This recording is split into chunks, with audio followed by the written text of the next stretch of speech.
Yeah, there is. Yeah, cheers, lad. So, right, okay, let's just get this sorted, okay? Okay, if we're gonna do this properly, right? We've got to. It's all gone the pot. Right, here we go. Let's do this properly, and I got to be very formal now. Informal's gone. It's all because of Margaret. Oh. Thank you for joining us today, pupils. I need to do the register. I'm aware that we don't have a full class today, so anyone who doesn't turn up gets lines. Right. I need to know if let's do Capling. Is she here? Yes, sir. Cool. Yes, and I've combed my hair and I've brushed my teeth and I've cut my fingernails, sir. I was going to say something then. Right. Stabita. Yes, sir. And I've got my pen ready. Oh. Pringle. Yes, Mum. Oh. Martin. Roger. No. Away. Absent. Williams. Yes, Steve. master. Yes, master. Oh, for God's sake. Samson. Who? Samson. Of course. I don't want to do Sir. this anymore. Her. Yeah, Dent is away with something. Sandra gives her regards. I did have a conversation with her, so she's away. Rogers.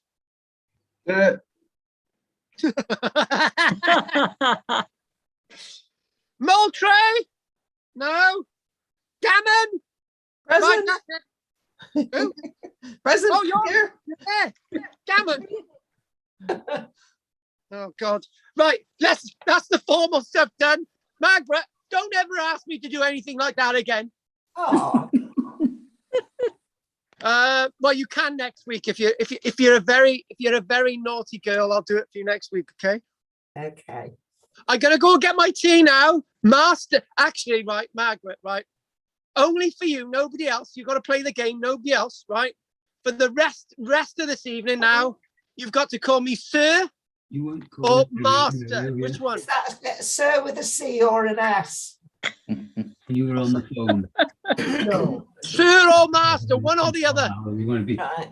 not left, let Oh, the okay. left hand know what their All right hand's okay, doing. Yeah. So we go tell Alan.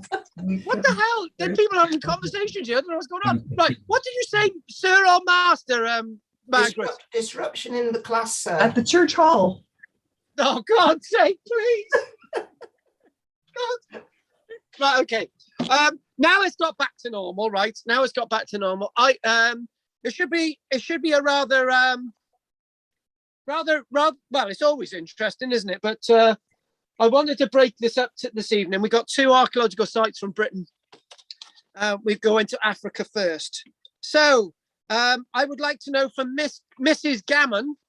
Oh, how do you find yourself married in my classes at the age of 16, Pat? That's unusual. You didn't find yourself compromised, did you? There's a new way of saying it in there. Compromised. Get over it. Right, Pat, any news? No news. My phone gives me all kinds of news, but it because I do hit archaeological stuff, it keeps giving me things, but then it disappears. So I don't know. Yeah. On that one, apparently, I've been churning over this one. Again, we've got news, Andy, of more finds from Orkney. Apparently, Orkney was the first wave of immigrants from the continent. You can't use the word immigrant, right? Women. Was a group of butch women. They didn't say butch women. Oh, shut up, Pat. I'm reading the news. Dutch, Carl, it's Dutch women, not butch. Dutch. Oliver, Andy, right? Have you ever seen a Dutch woman? They are butch. Really nice ones. Now. Yeah, hang on a minute. Nicer too. Hang on a minute, Andy, right? Butch women are not a good Look at Claire. Oh God, what did I just say? Right, okay. Talking about Claire, any news from you, Claire? No, I've upset her now. She's gone off. Jess, can you save the situation? See, I dug myself into a hole. Yeah, I can't get out. That's fine. Hang on, I'm just finding my news now. I found something quite interesting the other day. It's not about butch where is women, it? is it? Oh God. No. Oh yes. Yeah. Basically, there's been a full. A what? Sorry, muted myself by accident. There's been a 14th century hat that's been found in Sweden, and it's one of the best preserved medieval hats in Sweden and possibly even Europe. It's well preserved. It's about the height of 18 centimeters and is slightly tapered to the top of that hat, which is then a flat top, and it gives this pointed look. I'll show you a photo now. Hang on, if I can get it up there. I'll get off the screen. Oh, right, just show us to you. Oh, look at that! It's fantastic, isn't it? Wow. Oh, what? No, hang on. When does it date from? 14th century, they've said. So that's 1300. So Yeah. I do believe we got another context of similar hats being found in Greenland. Ooh. They were found in very good order as well. Look at the Greenlandic stuff. Oh, I will. Yeah. No, that's really good. So aren't they called the burgundy hats or something like that? I don't know what they were calling it. They were just calling it the is it the lap of vatnet? Lap of ecstasy. Yeah. Yeah. Yeah. So there you go. Lap of ecstasy. Yeah, I'm into that. Right, thanks for that. Drina, talking about a lap of ecstasy, what you been up to? I've got no news. What? I've got no archaeology news anyway. No. Oh, come on, No. give us some other news then. I've seen both my grandchildren in the last week, which was great. Yeah. That's all. Yeah. Do you know, I had a conversation a few days ago with my daughter while she was going around while she was going around Morrison's or something. And she said, "Oh, look, Dad, we'll go around Morrison's together." So she had me on the earphones, and she said, "I'm spending 20 quid." Thanks to my influence, she said, "Dad, I've got to the till and it's cost me 85 quid." I think she got a bit distracted, to be honest. That's my eldest daughter, Pete. You know the one, the one that can sing. Right? Okay, then. Anne, what about you, darling? No news. Sorry. I read things, but I haven't got anything fresh. No. Oh, okay then. What about Miss Poole? No, nothing from me. I just spent a fortune on my dog at the vet's. Oh, He ate something revolting on the beach. No, he didn't, did he? He did, yes, and made himself very, very ill. And he's been in the doggy hospital for 2 days, and it's cost me £1,000. Oh, Margaret. I know, it's painful, isn't it? Mhm. Well, interesting. Can I tell you a little story about my goats? Right. About 10 days ago, one of my goats, called Gruffydd, went a bit lame in the front left hoof, right? And so basically, I phoned the vet. I panicked, and the vet said, "Look, you're used to injecting your animals, so I had some high potency animal antibiotics. So I was injecting him. So he needed 3 doses, and that was fine. After the second dose, my other goat, Llewellyn, started acting as if he was lame in the other foot. Right? No, not in the other foot, in the same foot. Yeah. This is my other goat now, because he knew that Gruffydd was in the shed full of nice loads of straw, and he had his own food, right? So anyway, I kept him in there, right, with Llewellyn and Gruffydd, and they fought over the food, right? Anyway, it turned out there was nothing wrong with Llewellyn's, right? Anyway, I ended up putting a sock on Gruffydd's hoof, and I sort of lightly zip tied it, so he's wandering around the field with a sock on now, and he's fine, right? Yeah. Then it turns out Llewellyn now ends up getting lame in the back foot, right? Yeah. So I sprayed his entire leg blue, so I knew which leg it was, because I kept forgetting. Right. So I treated that one now, so he's okay. And Yeah. now that Gruff has learnt that Llewellyn, he's acting as if he's laying in the back as well. Hey. Oh, They're not stupid, these goats, they're honestly. not, no. So what I've done, I've locked them away in the shed nicely, and they're okay. Right. So who else have we got left? Rod, David, anything you want to say? No, thank you. Right. Okay. That's fine. And oh, haven't we got Andy left? I think we should got Andy, haven't we? Yeah. Yeah. Go on, Andy. Go on. Yeah. I was watching a really interesting program. It's just part of a series I've been following, which I've mentioned once before, on the Kensington Ruins stone, which the significance of it is that it was found in a really controversial place. So as a result of this, they've been trying. It got thrown out as being a fake because it was found by a Swedish farmer on his land, and they said he made it up to try and get some attention and all the rest of it. And this series of programs has been going out. This is series 2's just started. They're going out to try and disprove all the allegations that it's a fake, to try and establish that if it's real. And they've been going through the various things one by one. The farmer found this ruined stone in a tree root ball that you dug up. They said he planted it there. They've just done some scientific tests on it with some markings on the actual stone itself that prove that the markings were made by the tree roots, and they had to have been in the ground before he dug it up at 25 to 30 years, which was before he moved to the location where this tree was, and the rest of it. So, and the location is in America, in Minnesota, was it? It's right in the middle of America, anyway.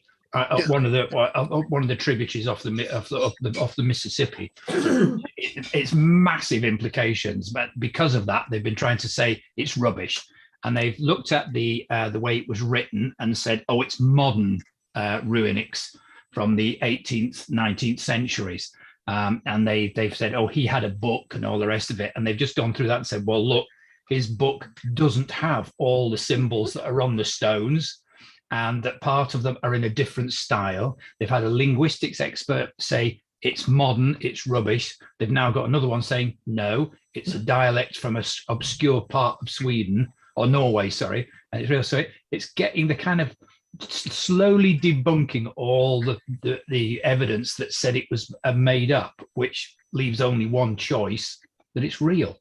Or it will disappear. Yeah, which is massive.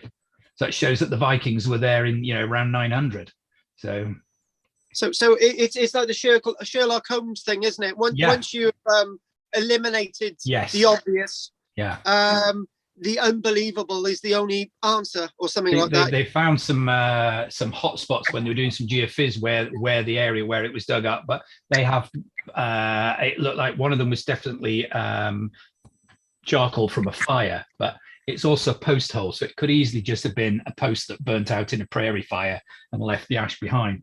But they're going to try and date it because there's still organic matter and all the rest of it. There's lots of little tantalizing bits. They've also found a sharpening stone, right? Now, that was dug up by the farmer in the same spot. Now, there is no need for sharpening stones prior to that because they didn't have metal.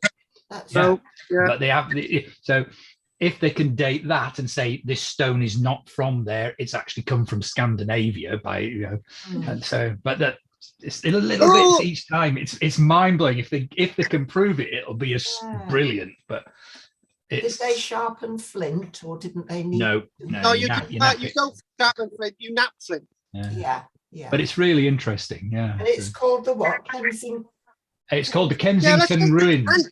See, I thought you took me to London there. I thought we were. Yeah, no, it's in Kensington, Minnesota, or whatever it is. So Kensington is in London, and you've got Rune, R-U-N-E. Yeah. Right, in the middle of the States. Yeah. That's amazing. It is. It's a really interesting story. Yeah.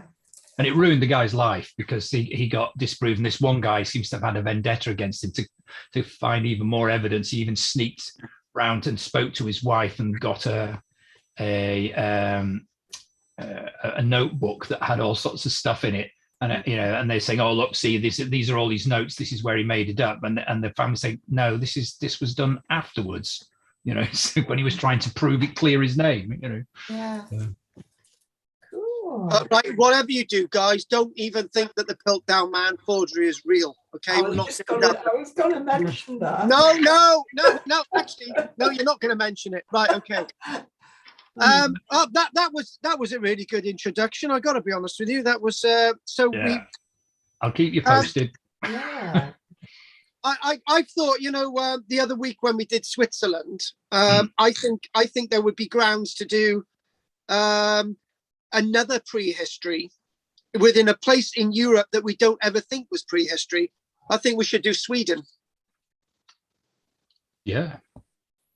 So the prehistory of Sweden, because this is the thing, you see, we're sort of on this, what we're doing today proper now, but we always think about Sweden as being just suddenly Vikings.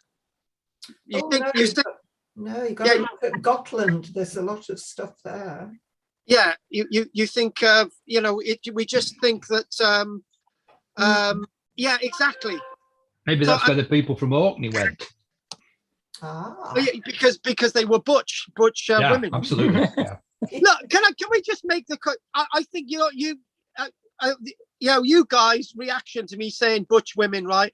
I think there's nothing wrong with butch women. I think butch women are I'm going to say something that's going to get me the sack in a minute. Right. Anyway, so I want to get into this now, and I've got some nice images. I don't have to need to keep swapping back and forward the screens this week. So it's just straight in. And that's the way we're going to do. Claire's going to probably say that she's got to go at 9 o'clock, right? So then that's fine. Okay, Claire, you don't have to say it. We know what you're thinking. So we're not going to do Kylie Minogue's list of 7 number ones because she's a brilliant singer. But what we're going to do, we're going to go directly to this image, and we're going to think how footprints are made. So Laetoli footprints, I call it Latoli. It sort of slipped off the tongue. But it would be nice to know where exactly we're going in the world. As you can see, there's a few images that I want us to go through today. And there we go. The Latoli footprints. And there you go, Olduvai Gorge. Now, when we did the Leakeys, I made the point. I made the point that there was a lot to cover, and I just thought, right, let's not do the Latoli footprints. I didn't want to do the Latoli footprints alone tonight because I wanted to do some comparison stuff. It's always good to sort of compare periods. So there's Laetoli there, Olduvai Gorge, this wonderful Rift Valley sort of landscape. You can see where we are now on the map, and you go there and just above the Great Lake there, and there we go. We've got Laetoli, Lake Eyasi, and over on the right there you've got a volcanic range. You've got extinct volcanoes, but they spewed their fats over the land. And that's one of the things that gave us the evidence of the Latoli footprints in the first place. But you know what? It's always good to go off onto a little bit of fantasy. And what that fantasy is, one day I had a knock on the door from some Jehovah's Witnesses. And those Jehovah's Witnesses said that the proof that the earth is only 4,000 years old is the Latoli footprints. And I thought, I don't understand this. Apparently, near Laetoli, there's some dinosaur footprints on a similar stratigraphy. And they basically said, these dinosaur footprints on a similar stratigraphy with the humanoid footprints at Latoli prove that dinosaurs wandered the earth at the same time as human beings. And they would argue this. And I just used to think, right, okay, you can argue It's fine. It's okay. I don't mind whatever you're arguing, right? I'm an archaeologist. I think I know the difference between fact and fiction. So let's crack on with where we are, and we want to see some images, and let's just get back with those images. So we're well aware where we are, and let's sort of, and actually that there's a nice load of images from Wikipedia. Now what they've got the actual footprints in situ, and they've actually got casts in a number of the museums, and basically this is a nice little one to sort of get us into a little bit of science. So if we look at the footprint below, that's a cast and the impression of the heel and the front toes of one of the prints at Laetoli. If you ignore the one in the middle, if you compare it with the one on the top, the human footprint on the top, the modern footprint is very, very similar to the impression made with the footprint below. Now, it's basically saying that this was an upright individual, Laetoli, as we are upright individuals. One of the things is the heel.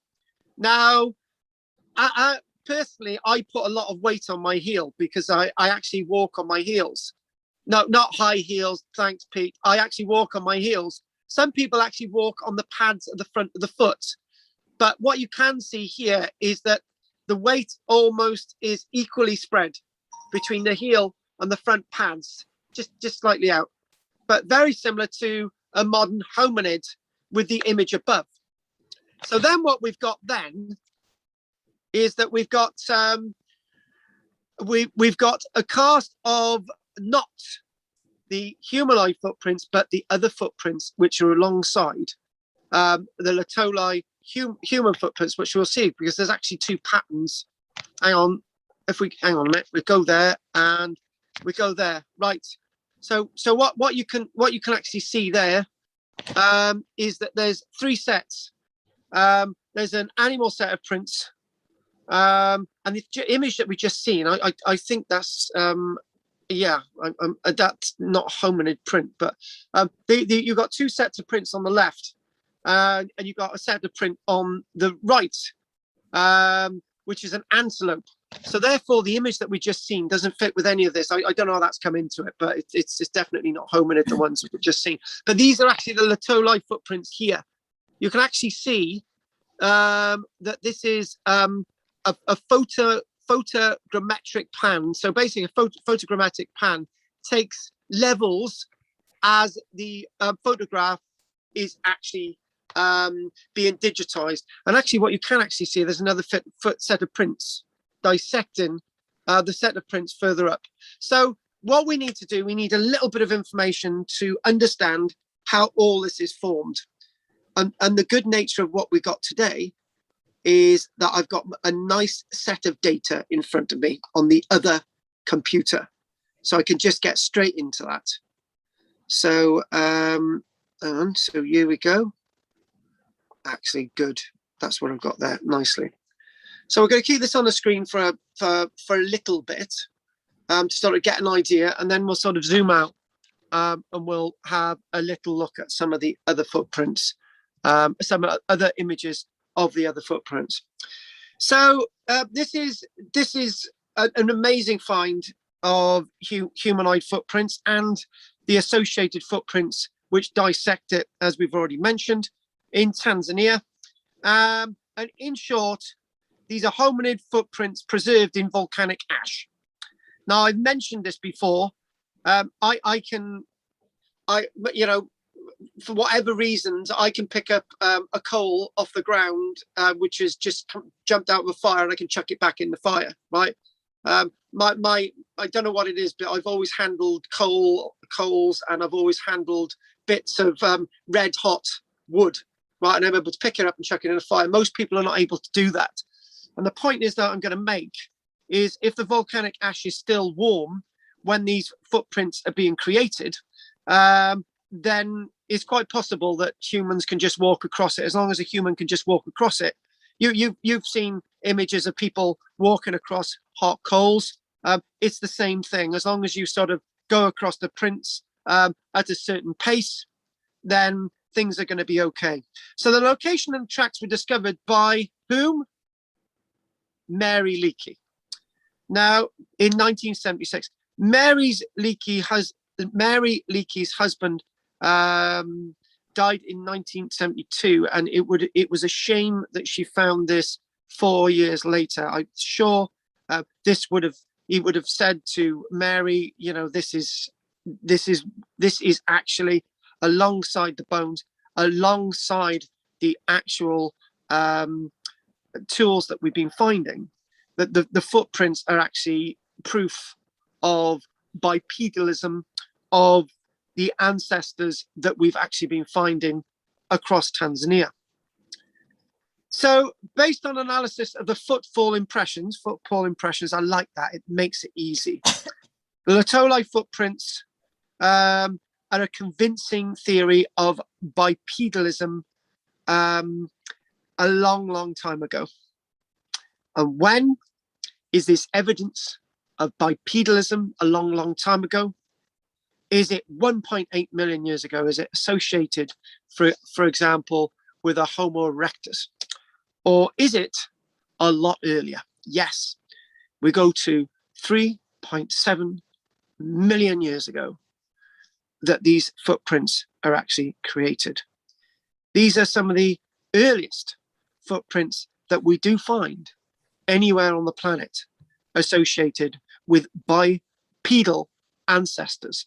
They may not be direct ancestors of our kind, but they are some of those hominids that are wandering across Africa and other parts of the world at that very point in history. They are very well formed, very well produced. Analysis of the footprints and skeletal. So basically, I mentioned about the weight. I mentioned about how weight is placed and displaced on the pads of the heel and the pads at the front in regards to the footprint. And you can get an idea of the height of the individual that made these footprints. And bipedalism, in its very demonstration of the ability to actually walk on 2 feet, is a broadcast of human ability to think out the idea of walking on 2 feet, i.e. your brain's going to be bigger. And you know what? I haven't seen this. I didn't know this was on my computer. But what I've got on my computer is that I've got a brilliant chart that actually that basically says, it says 4 million years ago. Before 4 million years ago, we believe before these footprints, 3.7 million years of that date. It says before 4 million years ago, we do believe that human beings first came down from the trees. Hominids first came down from the trees. Now, there's this bit of debate. We did these hominids who actually made these footprints have tools? We do know that we've got at least tools coming in to our development as hominids, obviously a bigger brain again, about 3.5 million years ago. And then what we do see is even, I didn't know this actually, I'm actually quite astounded by what I'm seeing in front of me, and I've got to double check this. But some of the earliest forms of rock art date back to 2 million years ago. I need to check that one. But I do know that earliest fires are being made between 1.8 and 1.5 million years ago, as we get that evidence from the sand caves in South Africa, the tip of South Africa. So that's some really interesting data. And lo and behold, you know, when I'm giving presentations and I show you an image and I'm thinking, I'm not sure about that. One thing, I might actually be wrong about something, you know. I'm actually looking at my notes. Even though I think these are animalia footprints, it's actually telling me in my notes these are actually human footprints. And I'm struggling to work out how this works, but it might actually be, I'm seeing that these are animalia rather than human footprints, because of it looks hoof-like at the front, but this may indicate that the person may have skidded in the mud. So it's clearly saying these are human footprints, even though I discounted that a few moments ago. I can be wrong. So anyway, let's carry on. Let's go to this image, and I'm loving this image. But what we do need is oh, look at that there. Isn't that great? And you can just see as somebody they're hitting this ash, and it's creating a wave. It's creating a mound on either side of the footprint. Maybe, as you can see the right foot there, and you can see the left foot, and it's almost as if it's displacing on the left hand side. Andy. That actually looks like it's been like wet, like it's thin mud. So it's possibly, you get volcanic eruptions, you get the weather formations around. It may be that it was wet when they ran across it, and that's why it's preserved it. Yeah, we'll look at that. We're going to look at that now. It's a very interesting way of seeing this. And what it's saying is that tentative research on these footprints tell us there's not just two footprints of hominids there. There's actually three, and it basically and what they've been doing is a lot of comparing, working out the gait, a lot of comparisons of a child's footprints, and so we've got a child, female, and an adult male footprints is actually saying. So we've got three hominids, and age and dating. So basically what we're finding with the age and dating is that the layers, now this is where we come in with that potassium argon dating, and potassium argon dating and analysis of stratigraphy. So first things first, if you look around the surrounding stratigraphy, you can count the beds, and you can count down the layers of stratigraphy down to this point. So that's going to be stratigraphic dating. But interesting enough, potassium argon dating is a very highly advanced scientific way of dating sediments that have been laid down, sedimentary sediments, a very, very long time ago. And what they basically do is potassium argon dating. They work out, wait for it, the decay of the isotope of potassium and argon in all the different minerals that popularly contain potassium, such as the feldspars, the micas, the clay minerals, and the tephra. Tephra, that's going to be your volcanic byproduct. And what it is that all of these elements have a rate of decay. So when an element is formed within these feldspars and micas, and when they're formed and finally created, and then they're trapped in the stratigraphy, the radioactivity decays. So eventually there's going to be no radioactivity, there's going to be no radioactive activity of the potassium and argon. And what you do, you count back the less and less radioactivity the potassium actually has, and then you can work out the dates of these layers. It basically says that the potassium isotope basically decays into argon, which is quite interesting. So if you've got a lot of potassium in the rock, it means that the rock isn't very old. If you've got a lot of argon in the rock, it means that the rock is very old, and there's a very little trace of potassium because it's all gone into argon. That's basically how potassium argon dating works. Hopefully you can understand that. We were actually gonna do that today anyway. So the principal discovery made by Mary Leakey, which is great, in 1976. We do have a third individual of impressions, which I've already mentioned, but we'll look specifically at the two that we can actually see on the screen. And it's saying in particularly Very interesting. We've actually got heights of the individuals as well. So I'm going to come off this image so we can probably get the heights a little bit better. Is that going to be helpful? Yeah. I think that's good. No, is that going to be? Yeah, I think that's okay. You can see the other prints there. I'm going to go with another one. Right, that's a little bit more clearer. So you've got the footprints on the left here and the footprints on the right. I'm saying we've got footprints of a child, but I haven't actually got them to show. I think what we've got is the ones on the left, the ones towards the top of the screen are the clear female. And the ones on the right, the bottom row, are actually the male. And it's saying that the length of the footprint is 21.5 centimeters. And the female one there is 18.5, but they look a bit bigger than that.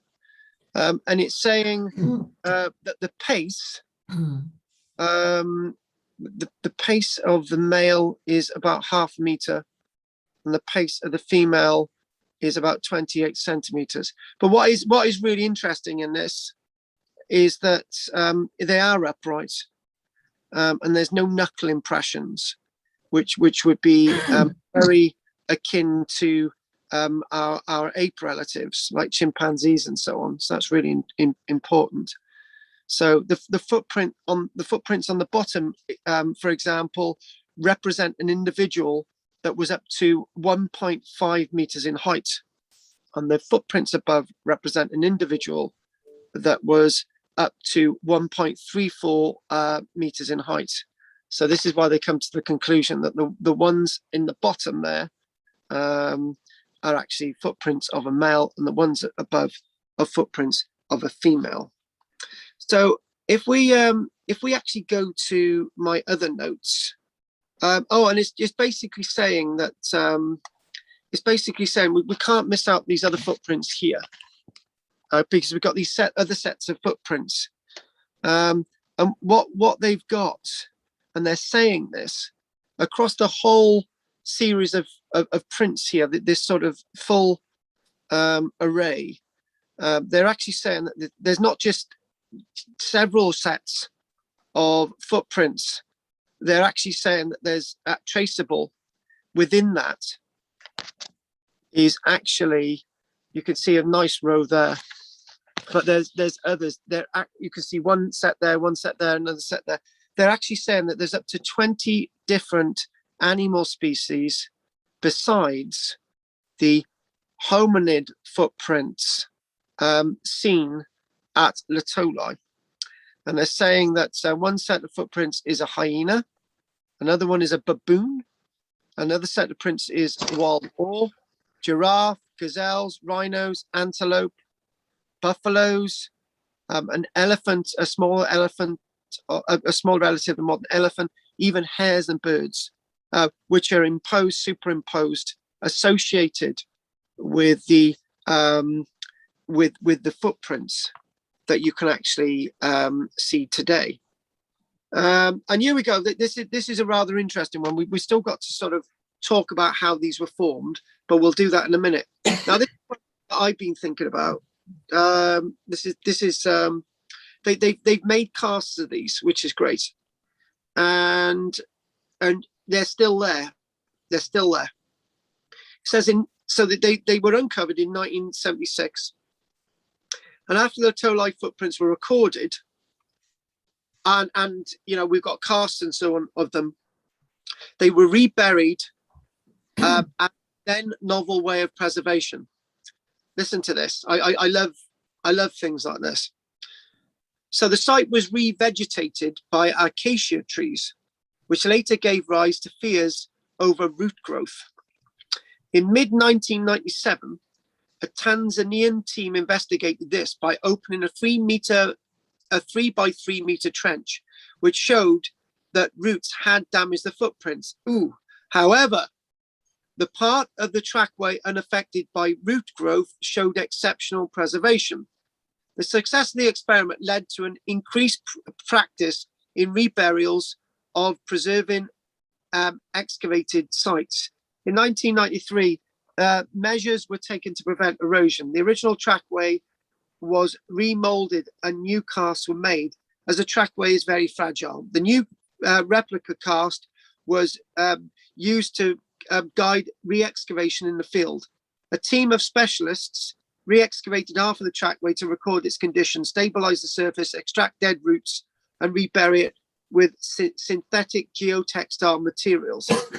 This allowed the trackway surface to breathe and protect itself against root growth. Proposals for lifting the track and moving it to an enclosed site have been suggested, but the cost is viewed as outweighing the benefits. The process would require much research, a large amount of money, and there is a risk of loss or damage. Thus, burial seems to be the most effective method of preservation. So in other words, they reburied them with the acacia trees. They thought the acacia trees wouldn't damage the footprints. Turned out the acacia trees did damage some of the footprints, but what they've now done, they've rectified that, and lots of them are still in a very good state of preservation. And then what you then find, you've got this sort of nice membrane that's been spread across the site. So before we actually go on to the creation of these footprints, is there anything anyone would like to say at this stage? Are they absolutely certain that these are human and not chimpanzee? Because chimpanzees can walk on two legs for quite long distances if they're carrying food or something important, can't they?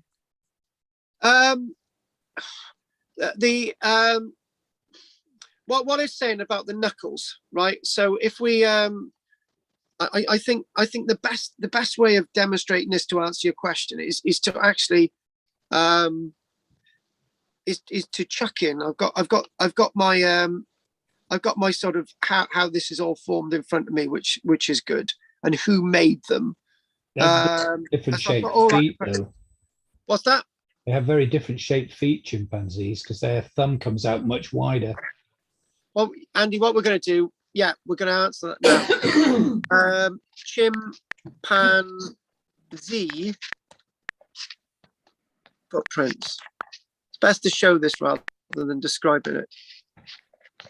Footprints. Yeah. Always good to have. Right now. Right, how are we going to do this now? Because there's lots of footprints on here. Let's. Yeah, but you got that second one in on the top row's got a human one next to the chimpanzee one, and you see how the thumb splays out much more, or the big toe, if you like. Yes. Yeah. Massively different, and the weight distribution is different as well. And actually, Andy, also the shape. Yeah. Yeah. So yeah, no, Andy's. That looks like a very about the front modern pads. human Everybody, footprint. can you just hang on a minute, everybody? Stay there. Yeah. But right, it's a good point, that, Margaret, because it's very difficult to tell.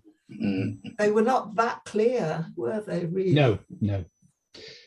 But the impression, they showed that picture of the modern human, and then there's something else, and then the impression that the weight distribution was very similar as well, as in the dip in the heel. Sorry, Carl. Yeah, sorry. Are we back? Are we back with it, folks? Yep. Yeah. Okay, I seem to have lost the sound a minute. Right. Oh, hang on. Yeah, got it. Right. Okay. So yeah. So it is about distribution. What I was trying to say, let's say, is the point I made earlier on.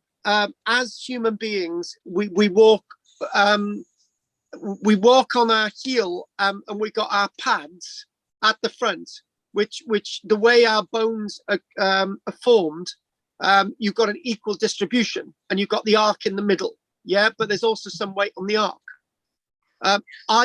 There's more pressure on my heel because I've got a foot injury in the middle, right? But if you looked at an impression of my feet, you would probably see an equal distribution anyway with the front, with my front toes and the heel. You'll see that anyway. But with a chimpanzee, as we've already demonstrated, we do have we do have a wider foot, and there's less weight put on the digits in the front. Yeah, that human footprint that you showed looked very modern. There must have been an in-between. The what's it called? Australopithecus africanus. Yeah. Would that have been more like the chimpanzee footprint? No, it's not. Well, the thing is, Australopithecus africanus is basically there's a different there's different names given to these hominids. Yeah. As times develop. So yeah, I actually my notes that I was reading earlier on gave a completely different name, and the notes that I got in front of me is Australopithecus africanus. Afarensis, not Africanus, Afarensis. You could call it Africanus, Afarensis. So, yeah, I don't know why I didn't have this in front of me beforehand, but there was a different name that the Leakeys actually gave it. But obviously the name the name has developed. So, so what we've got, it basically says. This is an interesting one. You know, I said there was 3 sets of prints. Some scholars have ventured to argue that the footprints are from an adult male and a female, which we've already said. Yeah, we've said that. Yeah, so let's go back to this now. Let's go back to the image, right? So we don't need that because we've done that. What we need to go back. This is, we're going to go into the formation of these in a moment. But you can see as somebody creating footprints in wet mud. So if we look at that, there's a chap there, good old chap there, and he's treating the surface so that we can take a cast off it. So that's good, gentleman there. So it said, right, going back to the notes, because I've interrupted myself here, sorry. Some scholars have ventured to argue that the footprints are from an adult male and female. And then they're saying that there's a separate set from a child. Others say they were 2 males and a female. 3-dimensional images of tracks reported. So what we need to do is, so what we do find, I'm struggling with trying to see I know we had this problem before, trying to see the extra track in amongst these. But what we will do, it's basically what it is. It's about the depth, the depth of the heel, and the relationship with the toes, and the shape that makes them undoubtedly human. So while there is some ongoing debate, listen to this. Most researchers believe that the toe-like footprints show that the Australopithecine ancestors were fully bipedal and walked in a modern manner. Heel first, then toe. But I will say that some people walk toe and then heel. But I walk heel and then toe. Almost everyone walks with the heel strikes first and then rocks forward and then pushes off with the ball of the foot and the toe. I have some, Peter, I do, particularly runners, you do see them using the fronts of their toes rather than the heel. Well, to push off, that's what you use. You strike with the heel, and then you rock forward and push away with the ball. Yeah, but I've got a lot of weight on mine anyway. I just wanted to say that. So what we're talking about is that how these are created. So Andy was right that about them looking damp. Right, but what we need to do is go with the scientific fact here. So it's so volcanic tooth, which is the volcanic ash, the volcanic ash in which the footprints were made, is a thick layer of ash. Now this is important. It's a thick layer of ash which fell on this region from the eruption of a nearby volcano, which is the one that we saw on the chart earlier on. And this layer of ash is 15 centimeters deep, so it's half the length of a ruler. So it's quite a deep layer of ash. So the hominids and a wide variety of other animals survived the eruption. Are you still there, guys? Yeah. Yeah, right. I had a beep on my phone. So so in all this, it always seems to give the impression that that it's still warm because it's going to fall on a landscape warm, but it's talking about muddy ash, which Andy mentioned. Their footprints in the muddy ash prove that that they had survived, but it's whether I'm going to go for it being still warm anyway. I've always said that. Until relatively recently, the source of the volcanic tooth was thought to be something known as the Sadiman volcano. Are you still there, guys? Yeah. Yeah. All right. Which is 14.5 miles southeast of Latolai. And this we do know was active between 3.3 and 4.8 million years ago. So it is ash from that volcano. A recent examination of outflows from the Sadiman volcano showed that the geology of Sadiman does not fit perfectly with the tooth at Latolai. So it could have come from another volcano, the Masonic volcano, but we don't have conclusive proof which is which. So the other thing as well is at the time of excavation, the footprints were buried between a 27 centimeter of basically other ash. So basically what's happened is formed, another layer of ash is formed on top of it. So, and this is the thing. So they always argue that as that's sort of drying out, that there's another eruption and another layer of ash forms on top of it. But because the layer of ash below it has probably hardened because it's become damp and so on, it's become distinctively different from the ash layer that's fallen on top of it. So this is basically how they're formed in the first place. So it's layers upon layers, layers on top of layers, basically. So, and just another bit of description. Here we go. So the ash was wet when the hominids walked through it, and their soft print impressions have given scholars in-depth information about the description of the individuals that have actually walked, and actually saying that one of the other animals that the footprints are actually found, they're actually footprints of a rhinoceros. And they're also saying, even though, now this is also rather interesting, which you're probably not going to get off one or two of the other sites. It says that at that time, 3.5 million years ago, the landscape contained forests, some were dry and moist woodlands, wooded and unwooded grasslands, which would have been a completely different landscape than the landscape that's there today. But this is over 3.5 million years ago. And the animals back then, you can understand the animals back then, those types of animals that would have lived within that kind of landscape at Latolai itself. So what I'm going to do, we'll have a little look at these images, and then we're going to take a well-deserved break.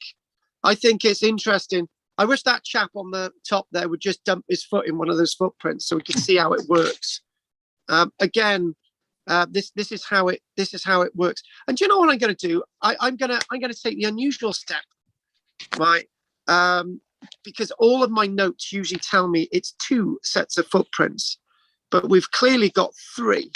So if I type in image, we may as well get this complete, guys.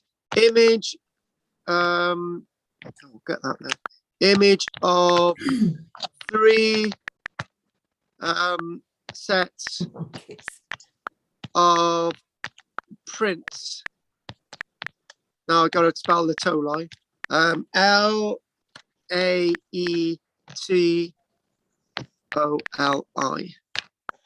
The luxury of the internet, right? 3 sets of prints of Latolai. 3 sets of prints. Ah, right. you can see it's dissected it. There you go. You can see another set of prints going across it. That's what we don't see on the other images. Yeah. Yeah, you can, there. That's what it is. Yeah. There's another set of prints. This is what you don't usually see. I'm glad we did this. So there's another set of prints cutting across it there on the left. And here, this is actually further up, isn't it? Because what we've got, all the other animal footprints there, there's loads of them. And you can see something quite interesting there. Look at that. Oh, yeah. That's got to be a baboon. Yeah. Oh, wow. Yeah, you know. Toes. Exactly. Do you know what? It's sometimes good to go outside the box. And maybe we should have given it more oomph, that we looked at all the other animal footprints. I think, you know, okay, that would be great for another study for another day, wouldn't it? That we looked at all the other animal footprints there. Yeah. So we've got that there, and I'm just gonna do a tiny little bit of a scroll. We've done that. We've worked out maybe if that was described a little bit better, we could work out that the person's toes had actually slipped on that one. So if we go to, again, lots of images out there, but not the images showing the 3 sets of footprints. These little markers here show the photogrammatic levels, which they record. And that's showing a bit more of a close-up. They look a bit more degraded to me, these prints.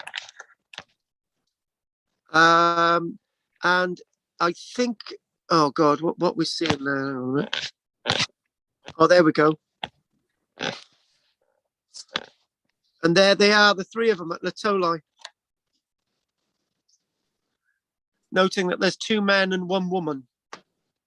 Surely they could only say that there is 2 larger and 1 smaller. Yeah. Yes. Because we're falling into that trap again, isn't it? Just because they're buried with some necklace, it's got to be a female. Yes, we are falling into that trap again. Very, very much. We are. So, but it's also showing that almost as if we've got another person following in the footsteps, and we've clearly seen the other photograph, which shows there's another print sort of cutting across it. So again, lots of this is not really clear. No. And it can get quite awkward when you're actually looking at it. But we got to the nitty gritty on that one anyway. So, right, we're going to take a break after this now. So are there any questions? Again, showing the other prints there. Any other questions, folks? Carl? Yeah. Do you remember I told you about the human footprint that was over the Bendrix? Did you ever really look at it?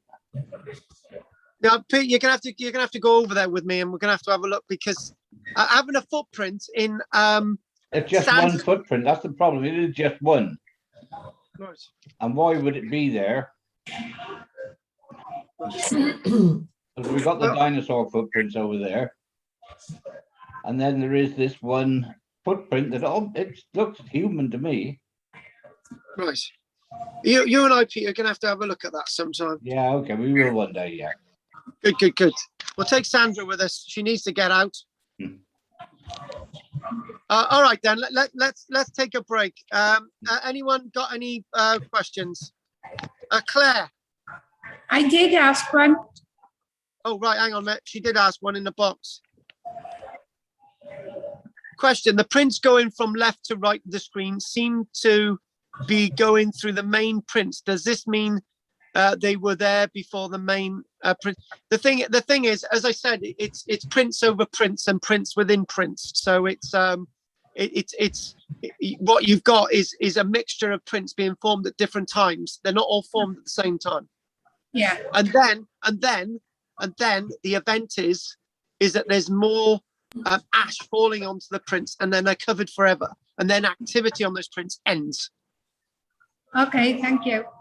And the other thing as well is it's that thing that that layer of ash on top of it is it sort of seals it forever, and the layer of ash on top of it is obviously later, than the earlier prints underneath. So this is that potassium argon dating thing. Right, okay, thanks for that, Claire. You staying with us for the next bit, which will be in about 15 minutes?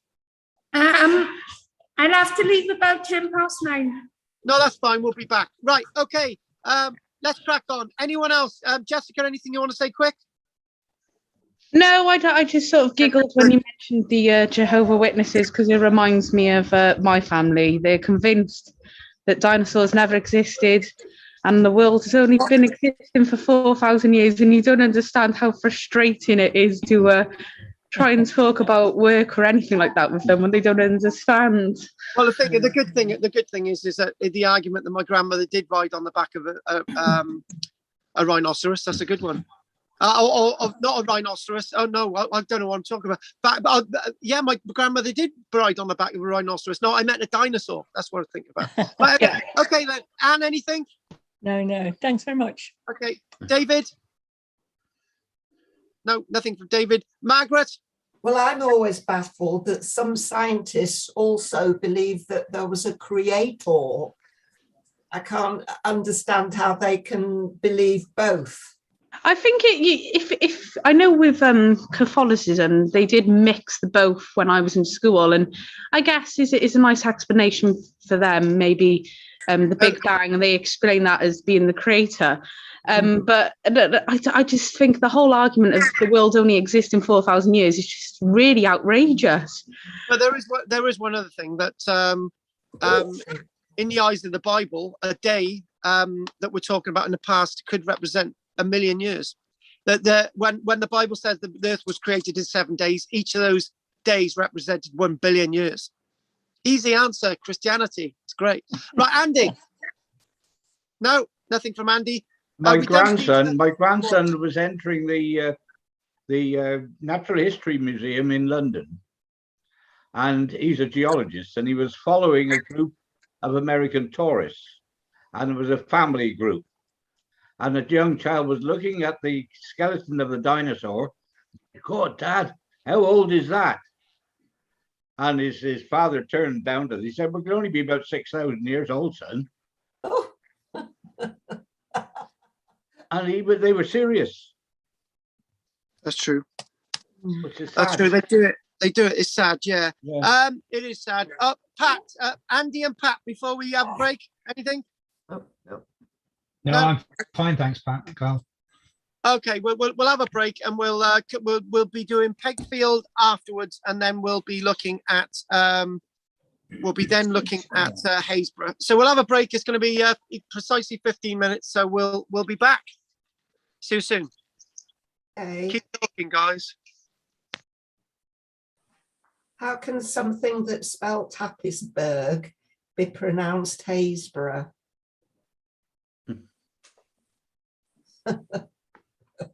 It's nothing like it, is it? Well, how can cough and bow be the same? How can what? Cough and bow. Oh, yeah. Should be boff or cow. Yeah. There's so many of those little anomalies in our language, sadly, but there we are. Well, Americans can never get it right. They always say Edinburgh, don't they? Borough. Come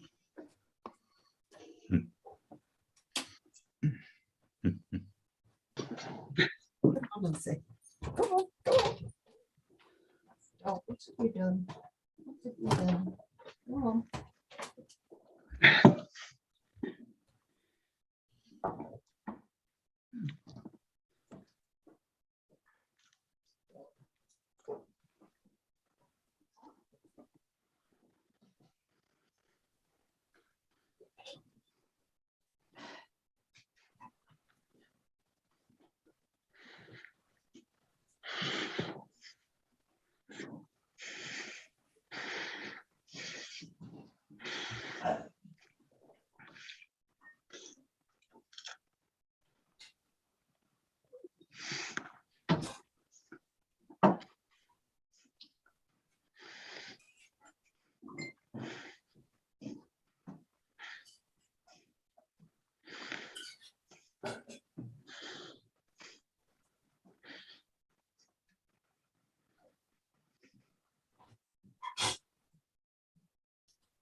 Are we Sandra now? Can't hear you.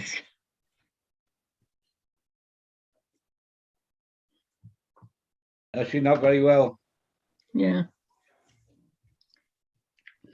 She's She's had her operation now, hasn't she? She had an operation. Yeah. She had quite a serious operation. Yeah, I can imagine. Yeah. And all right, she said, as soon as she's well enough, she will come along again because she loves coming to the Karl's lectures. Yeah. But the point is, she's been to most of the places that he got.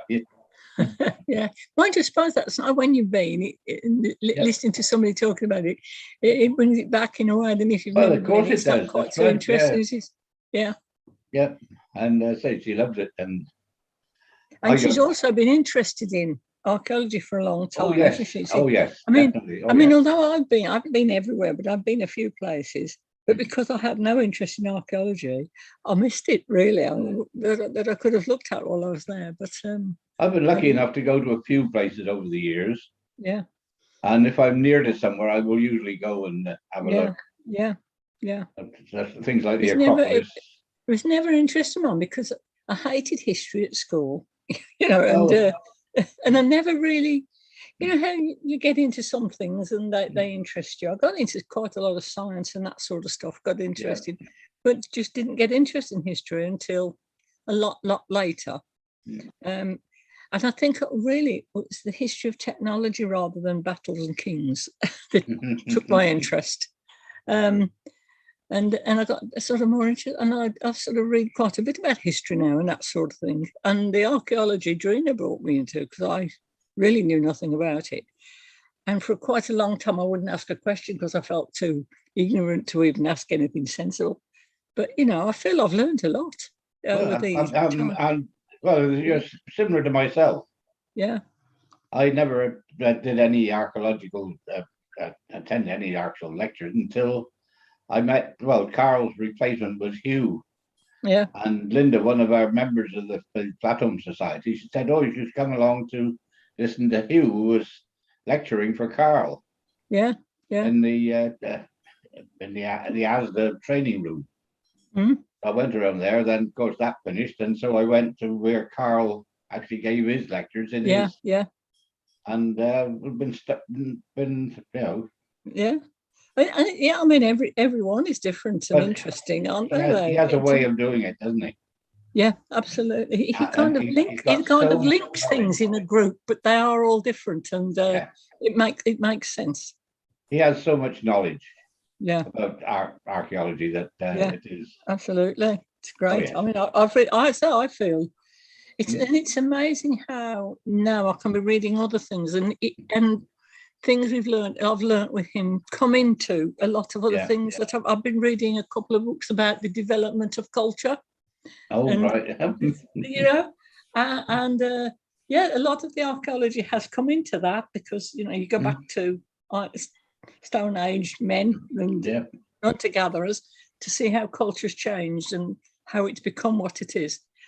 But I find that it's surprising how different subjects you're learning about incorporate each other. The more things you find out, the more they link up somehow. Yeah, it's really surprising. Mind you, I watch odd things on the. I find the YouTube. It has all sorts of things on.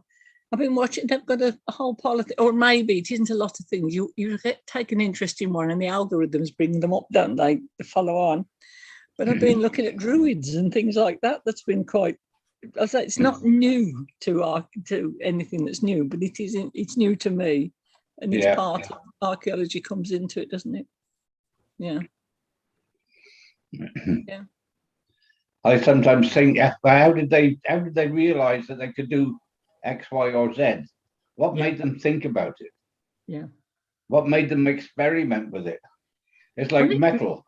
How did they find about melting metal? Did they have a fire and have found some shiny stuff in the in the embers of their fire? Yeah. at You'd the think end. it would be an accident, wouldn't it? In something like Well, some of the well, it things would that, be, some of the things they'd find would be they'd be looking something for satisfying a need, possibly, or the accidental, as you say, discovery of something. I would think that would have been the two most usual ways of advancing knowledge and technology and stuff. There's my clock. Oh, that's nice. I've got one that chimes. I never ring it up. I wind it up. It's an old clock. It doesn't keep the time very well. But Well, we had one where I was brought up as a boy, and my daughters bought this one for me. It's a quartz electronic one. Yeah. And it chimes down to 9. This is the last time it'll chime now, till 6 o'clock tomorrow morning. That's useful because we get wind up ones. They'll keep going all the time, won't they? Well, they would. That's right. Yeah. Yeah. Yeah, the wind-up one that was going as I believe is still going. The members of the family have still got it. That's still. Yeah. I think there's something very comfortable about a clock that ticks, which most of the wind-up ones do, don't they? Well, yes, yeah. Ticking. The ticking is a comforting sound. Comforting sound, yeah. Yeah. Anyway, I hope Sandra's better soon, though. I think it's well, I hope so. I keep a terrible thing, and all the mess about with the COVID, and it sort of made. Well, the NHS has been in such a mess, hasn't it? Oh, it has. It has. Anybody? Yeah. So let's hope she recovers soon. Yes, I do. Because she's a lovely lady. Yeah, yeah. I think I don't know her well, apart from just seeing her at least, but nevertheless, I find the whole group, of people, nice to talk to, aren't they? I only met her at, say, at Carl's doing, and when she started coming to me, first of all, she would have a taxi to come down to my house. Yeah. And then have a taxi go back. And then about a year or so ago, I said, well, look, I'll come and pick you up. Yeah. And drop you home at the end. So say we're paying for a taxi each way. Yeah. I had a shock with a taxi yesterday. I took my car for an MOT. Yeah. And when it was ready about lunchtime, I looked to see my daughter was out. My son-in-law was out, so there was nobody to pick me down. So I went down by taxi. It cost me £6.20. I know, it's a terrible price, isn't it? Taxis. Mind you, my daughter's cook, because I'm getting on a bit, and you kind of think there'll be a stage when they won't let you drive, for some reason or other. And I absolutely dread it. And she said, well, you will save so much money on not running the car. You'll be able to afford taxis to go to as long as you're not going out all the time. She said, when you think of it, you do spend quite a lot upkeep in a car, don't you? Not even without the petrol. Oh, my next door neighbour, she loves her car. Yeah. She prefers to take her car than walking somewhere. Yeah. And she's only 100. guys, we have to crack on. Claire's going to get upset. And David went off, and he was waiting there for ages. Right. So the first things first. I want us to. Latolai was a little bit more complex than I gave it credit for, to be honest. But there's a few issues that we can come back with Latolai in the future. There's no time on any of this. So I want us to go to the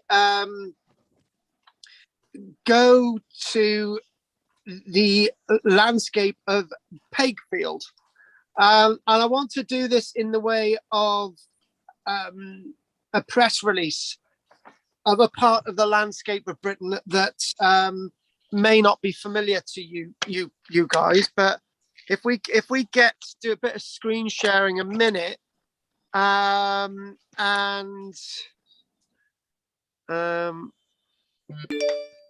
started a bit of a debate on YouTube because this goes out on YouTube. Somebody saying that women are not butch, women are women, and I just thought, oh my God, what have you started? So yes, I did.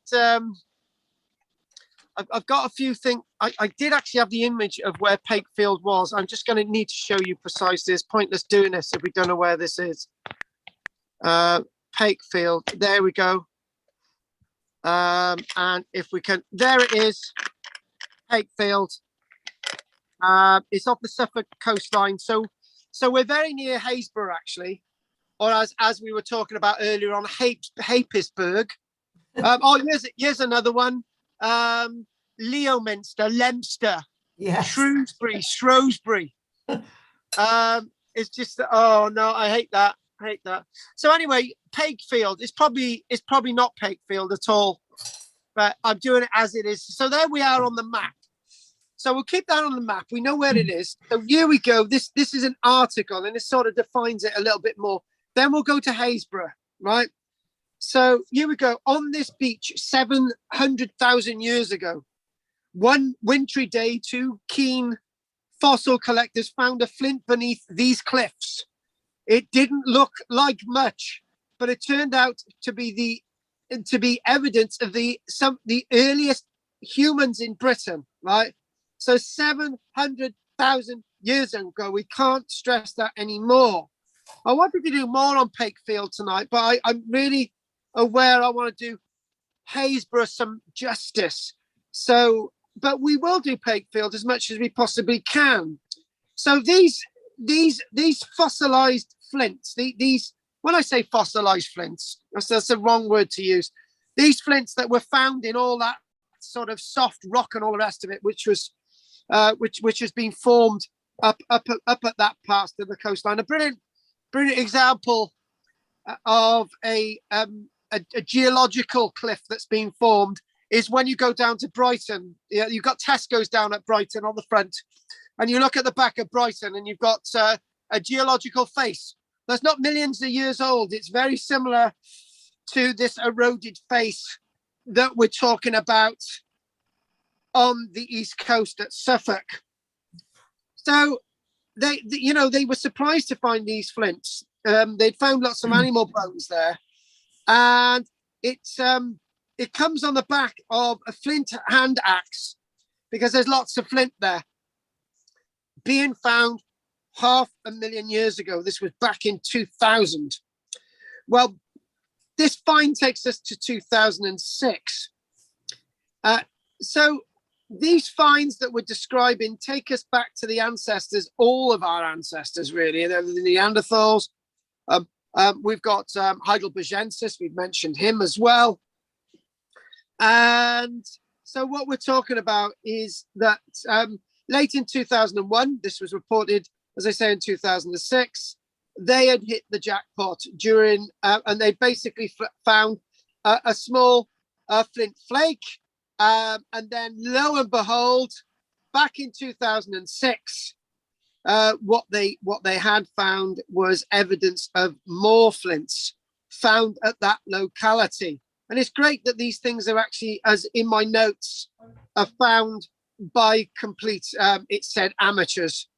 So it's said that where these artifacts were found was associated with an old ancient forest, and within the landscape as well, there's other evidence of Noah's forests, which are more recent in time. We're talking about 700,000 years ago and 500,000 years ago. Lots of artifacts from different periods have been found along this coastline, and it's great that we've got a geological and archaeological mandate for understanding our prehistory at Pakefield. Now, this is rather interesting. What we've got is lots of these flints that you can actually see images of now and are not massively important. But what I've done, I've come across a wonderful museum, and it's called the Middle Hall Museum, Middle Hall Museum in Suffolk, and it's got what can only be described as evidence from Suffolk and Norfolk. It's Middle Hall, and it's the one I went to for this little bit of evidence associated with Pakefield. And what we're going to do, we're going to show you this on the screen. It's just some little inserts of of data from the Middle Hall and District Museum. It's great, really. If you want to go onto this website, which I've got in front of me, it's called the Middle Hall and District Museum. Write that down, middlehallmuseum.co.uk. Don't look at it now. Please don't have a look at it now. Let's not spoil it. Have a look at it afterwards. So what I'm going to do now, we're gonna go with this again, and we're going to go with there and there. I love it. And the reason why I like this, it worked really well. It worked really well with the iPhone, actually. So here we go. In the Paleolithic or Old Stone Age, let's have a reminder of that. Shane Roger's not with us this week. Early humans first began making stone tools. Now, there was a little bit of a chat in the break, wasn't there? And then we started talking about Sandra. And I would like to mention something about Sandra. I've known Sandra since 2007. So, you know, a 15-year relationship with Sandra. She started coming to our classes not long after her husband passed away. And one thing that I would say is that Sandra is one of those that is interested in all areas of history and archaeology. And she would love this prehistoric stuff. So I'm sure we can sort of mention some of this to her again. So interesting enough, again, back to this part of the coastline. Here we go. We got Haysborough being mentioned straight away.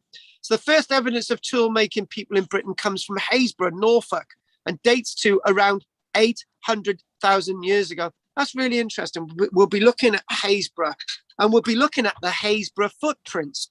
Now, the evidence that we're talking about with Pakefield takes us back 700,000 years ago. So that's interesting. I mentioned there, haven't I? I mentioned that we've got different geological periods, different geological layers, stratigraphy, different animals, different hominids, all that stuff's going along. It's a, in other words, when people are looking there, they're not just looking for dinosaur bones and fossils. Let's go out looking for some of our human ancestor evidence as well. So I know you've already read that, but multiple ice ages and changes in sea levels meant that people came and went to Britain. And for some parts of the Paleolithic, our climate was too harsh to support human life. Love it. Now, what we've got there, let's go straight down there to this brute. He does look a bit like Pete, to be honest with you. He does look a bit like Pete. Now, we do believe that the individual that had these tools at Pakefield was an individual that looked very similar to this. Now, remember, he's 2 million years forward in time than our friend that was from Natoli. Now, Homo erectus lived between 1.8 million to 200,000 years ago. Now, do we have evidence of Homo erectus in Britain dating back to 1.8 million years ago? Not yet, but what we do find is at Haysborough, and what we do find at Pakefield, really interesting.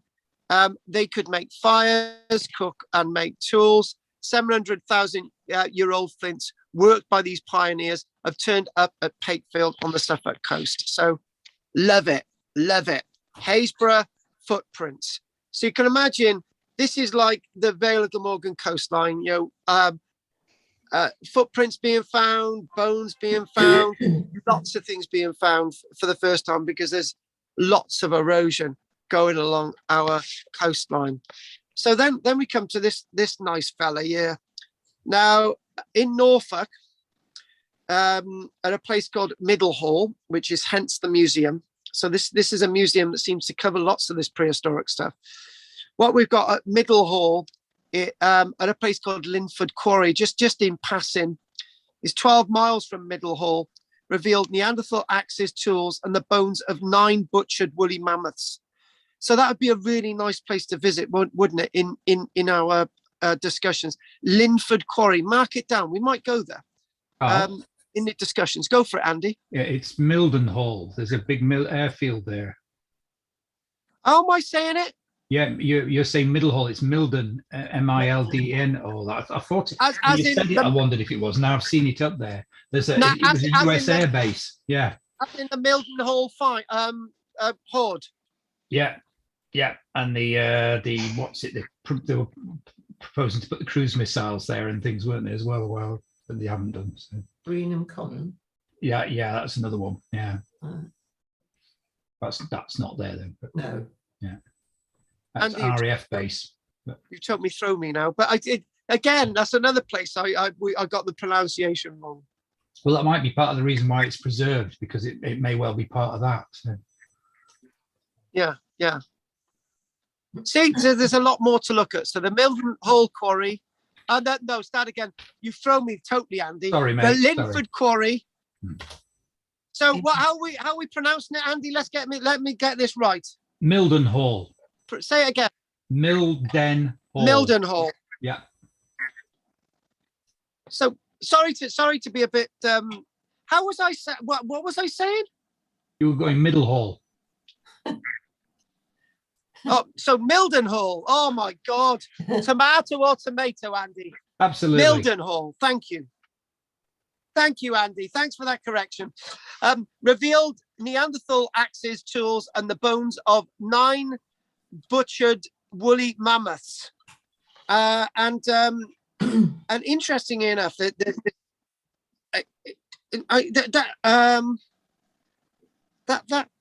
on. Hang on. So that's the one for Homo erectus, and that's the image for Neanderthal. So the only difference really is that heavy brow there, isn't it? Really, when we're looking at that, then. And I like this bit. Yeah, they've gone straight into this museum at Mildenhall, and they've said, "Look, there we go. I like that." Research has shown that modern Europeans have 2.5% of Neanderthal DNA in our genetic code. So, in other words, Neanderthals continued. They continue on in us. And interesting enough, they're talking about we've got other evidence of modern hominids as they've advanced here at a place known as Beck Row, which is near Mildenhall as well. So it'd be a really good site for you to actually visit. I just wanted to introduce that site for us. So that was the little thing there. Now we want to go to Haysborough, right? Because that's the comparison with the Latoli. So let's just move that away. But there we go. I looked this up, and these are the types of artifacts that they've been finding, and what they're doing. You can see the layers there. So these are sort of the geological layers, the more glacial forming layers that, as I was describing with Brighton, that sort of backdrop at Brighton, and you can see them working there and obviously finding various artifacts. And these are the very early Homo erectus flints that they've been finding, our great sort of ancestor there. And it's that sort of gem of finding more of this early prehistoric archaeology along that part of the coastline. So what I would like to do now is let's dash over to Haysborough, right? And so we put that there, and there's Haysborough. Love it. And Haysborough, by the looks of it, has been on the coast for quite some time. It depends which maps you look at, because I've seen maps of Doggerland, which basically go all the way more or less up to the coast of Norway, to be honest with you. So really depending on what map you actually look at. And actually Doggerland is actually where the arrow is. So anyway, so there's our Haysborough. And what I'd like to do now is get into the text that I've got in front of us. So Haysborough. Now, what we have is footprints. Now, you know, our footprints are not as old as Mary Leakey's, but then again, they are very important. They offer us an archaeological insight into a world that is very distant from those finds of Mary Leakey and the Leakey family in Tanzania. Now this is what's now. Can we just get something straight, right? I'm going to read this out. Happisburg, Haysborough.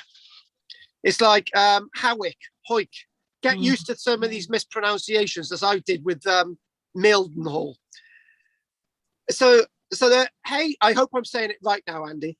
Haysborough footprints were a set of fossilized hominid footprints that date to the Pleistocene, 800,000 years ago. They were discovered in May 2013 in a newly uncovered sediment layer on the beach at Haysborough in Norfolk, and carefully photographed in 3D. Listen to this, guys. Before being destroyed by the tide shortly afterwards. They were in like a muddy bed. And when you use the word fossilized, it sometimes gives the impression that it's fossilized in solid rock. But this is fossilized in a soft bed, in a shaly, muddy, soft bed. So it's been there for 700, 800,000 years, and it's just washed away.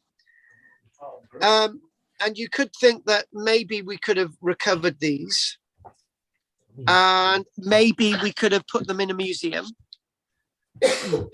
but they would have shrank, and all these other things, all these other problems. And sometimes you can't fight against the tide, and you just couldn't save them.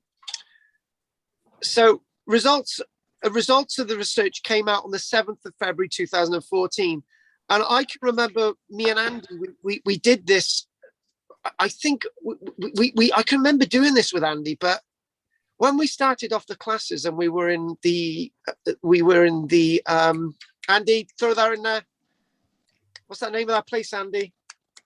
Which one? The EI.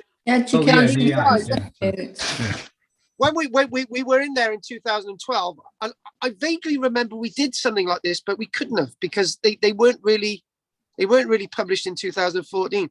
But I can remember us looking at these anyway in a class, and basically these are identified. This is a very key thing. These are identified as being the oldest known hominid footprints out of Africa. And that word exposed laminated silts. Basically, it's a laminated layer of micas and various other minerals that sort of create a lamination. But unfortunately, it's a very soft lamination. That gives the idea of the word fossilized. Technically, in a real term, it's not fossilized, but we'll give it that. Before these were actually found, the oldest footprints in Britain were to be found off the coast of Gwent in South Wales at a place known as Uskmouth. And these dated back to 6,600 years ago. And the chap known as Nigel Nailing,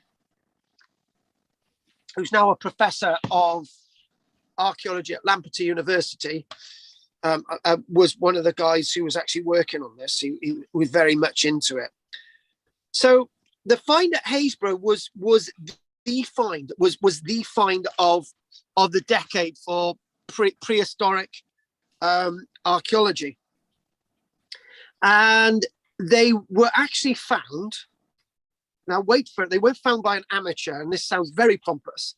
They were actually found by a curator of prehistory wandering along the coastline in 2013, and it was a great find, and it also involved Trinity St. David's University as well. So the footprints were found in sediment, partially covered by beach sand at low tide on the foreshore at Haysborough, as the coastline there is massively being dramatically eroded away. So the sediment had been laid down in the estuary of a long vanished river and subsequently been covered by sand. So obviously, a bit like Latoli, what you've got the ash itself, the tooth being laid down, footprints being created, whether it's in very soft tooth or it's being very dampened, as Andy described. And then on top of that is another blowed-in tooth from the vulcanized activity. In this one, you've got the sedimentary muds and of a river, and then this is being covered by a blown-in sandy layer. So that there's a distinctive difference between the one sediment of the muds, and on top of it is a sandy layer. That's probably why it is preserved so well. And the other thing as well is the reaction. On there it says exposed laminated silts. So the laminated silts are going to react with the salts of the muds that the sand is on top of, creating a laminate and obviously giving us the footprints. That's the science anyway. The layer of sediment underlies a cliff on the beach, but after stormy weather, the protective layer of the sand was washed away and the sediment exposed. The sediment stratigraphy considered to belong to something known, I love all these scientific names, the chroma forest bed, which is basically an area of all salts and muds and sort of a landscape of geology. So all that sort of there, you know, it's something that existed 0.8 million years ago. And again, not just finding flints, but finding all that other evidence. This is the oh, I think we've got an image coming up. Yeah, oh, come on, hopefully image. And these are the mud beds that they were actually being found in.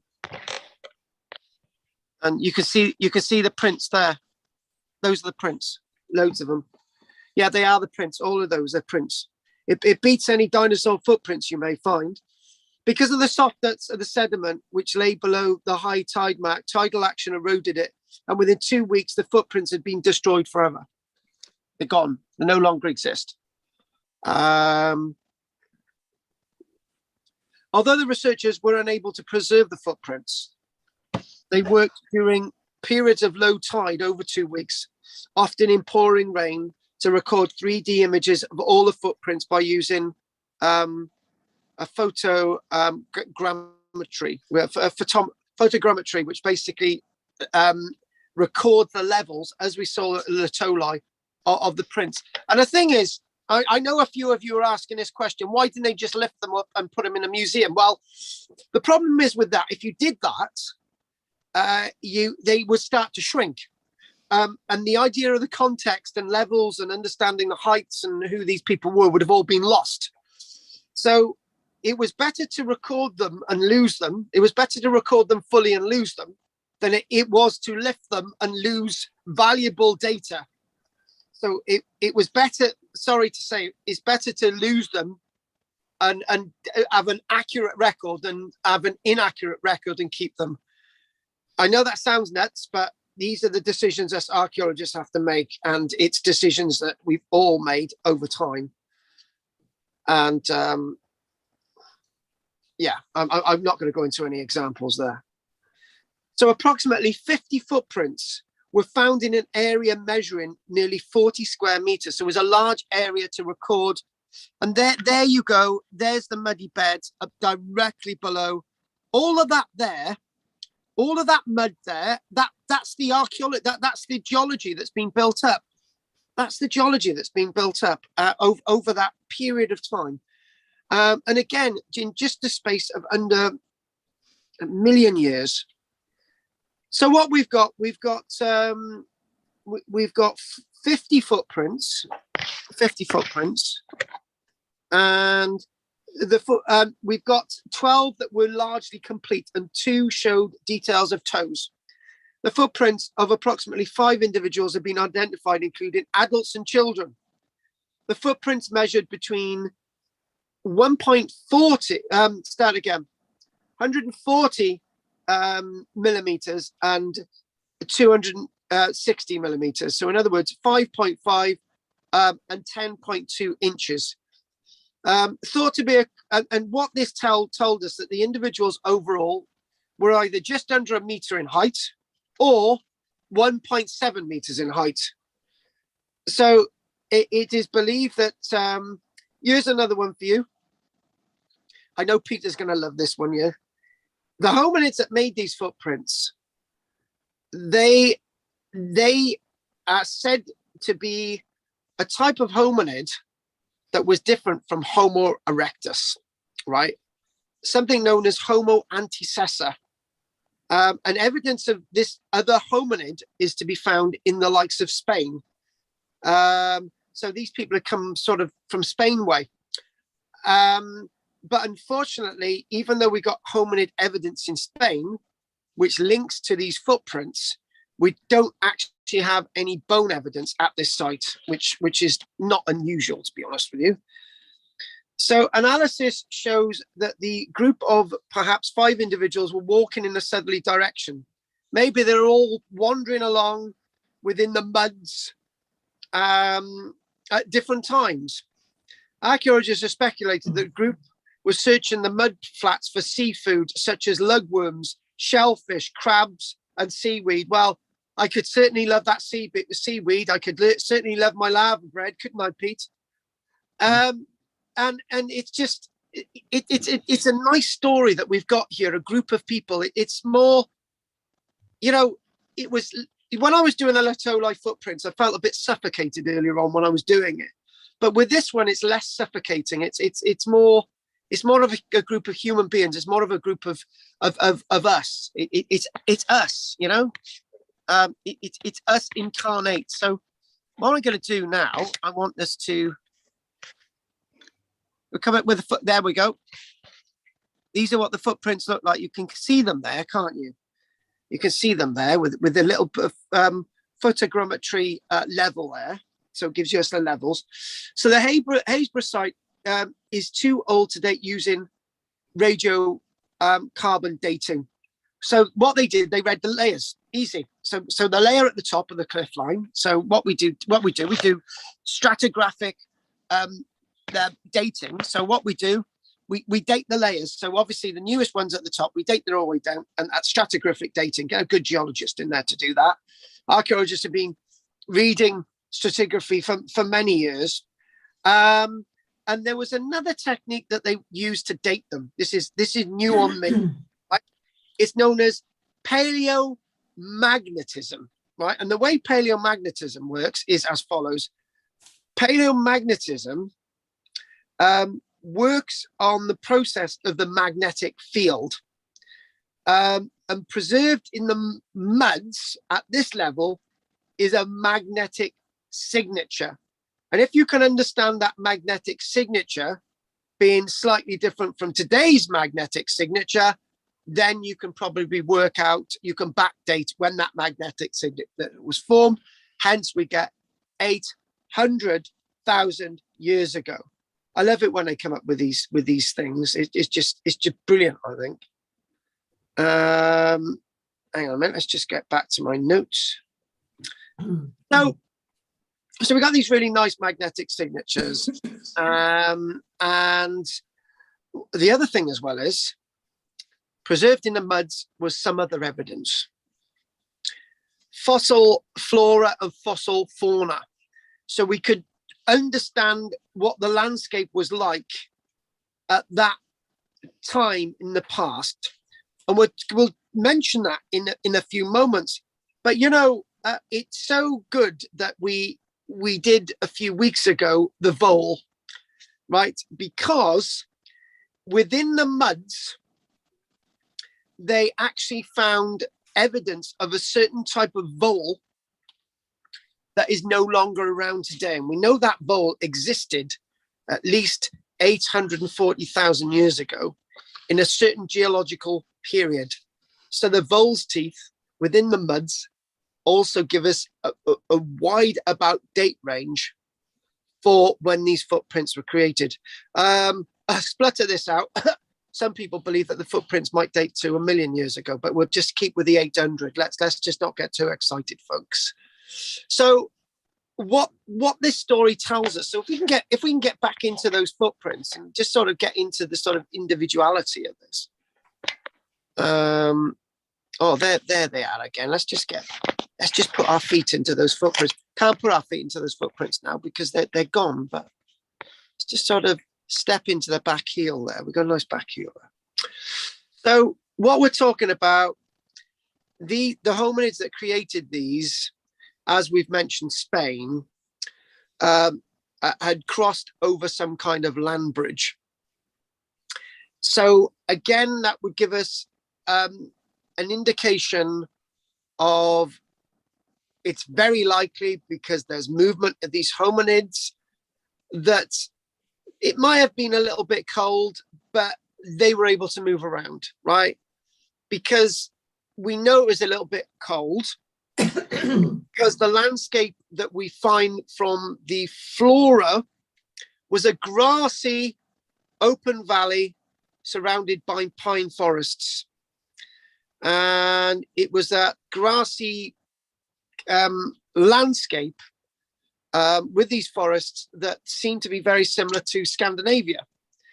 The type of landscape that would have been lived, that would have been populated by mammoths, giant deer, bison, saber-toothed cats, occasional lions, wolves, hyenas, even rhinos and hippos. So it couldn't have been that cold, but it was a type of ideal landscape that these animals could go back and forth to Europe. We're not talking about Doggerland time. We're talking about 800,000 years ago. Again, different times that we see the ice coming and going, water levels rising and falling. This may have been at a time when the ice had suitably melted, temperature had gone up a bit, but the landscape hadn't yet flooded again. And when the landscape floods again, another layer forms and the sun comes back in and everything's nice and warm again and all these different things. It's lucky these have actually stood the time. So what we need to ask the question is with the evidence that we find here, does it tell us that, is this the earliest evidence of hominids in Britain? I say no. I say we're going to get much earlier evidence of hominids in Britain than this date. So can I actually I'm going to chuck an image up here, and I've got a little bit more information to tell us now, and then that'll be enough for tonight. I've got a nice archaeological bank of information, and even though these footprints were found in 2013, 14, when they were made public, there's something that was found in 2000, and we'll show you that now. It's a Paleolithic hand axe, and it's something that'll blow your minds. And this dates back to over 500,000 years ago.